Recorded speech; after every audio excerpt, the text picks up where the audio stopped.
Pop culture has trained us to expect that if you step out of an airlock without a spacesuit, you will instantly freeze solid. The reality is far more violent. In the vacuum of space, there is no atmospheric pressure. Without that pressure to keep gases dissolved, the nitrogen in your bloodstream rapidly expands.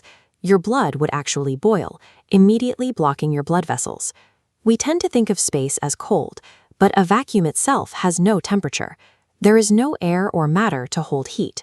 Instead, any object floating in that void becomes a thermal sponge, constantly absorbing and emitting energy. When the International Space Station orbits in direct sunlight, unfiltered solar radiation can bake the hull to a searing 121 degrees Celsius.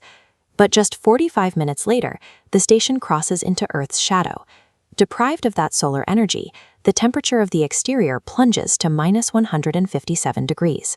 Space is an environment of raw energy. Surviving requires balancing wild thermal swings through precise engineering. To understand how extreme this gets, look at Mercury. It sits incredibly close to the sun, and it lacks any substantial atmosphere to protect it. This creates a 600-degree temperature gradient across its surface.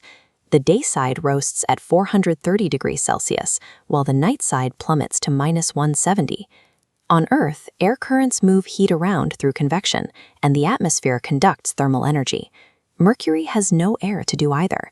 Energy is trapped exactly where the sunlight hits and leaves exactly where the shadows fall.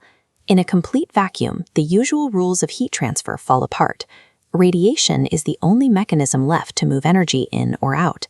This strict limitation is why satellites are often wrapped in what looks like delicate gold foil. This material is multi-layer insulation, or MLI, and it is built specifically to manage thermal radiation.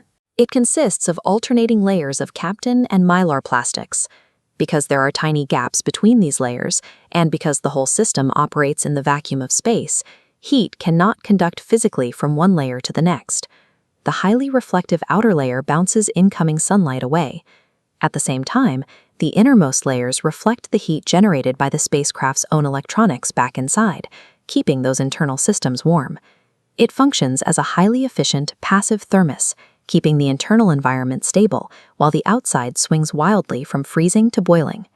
Machines are one thing, but humans present a distinctly different challenge.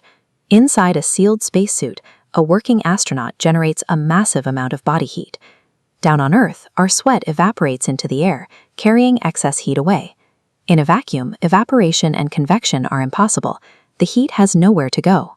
Left unchecked, an astronaut would suffer heat stroke within minutes of starting physical labor. To solve this, astronauts wear a liquid cooling and ventilation garment under their main suit. This is a specialized layer woven with over 90 meters of silicone tubing. Cool water constantly circulates through these tubes, absorbing the astronaut's body heat through direct physical contact. The warmed fluid then travels out to a subliminator unit in the life support backpack, where the heat is expelled, chilling the water before it cycles back. The suit essentially functions as a miniature, self-contained planet. It manufactures an artificial cooling cycle to keep the human engine running in an environment where natural heat dissipation is impossible. The thermal problem reverses entirely when a spacecraft returns home.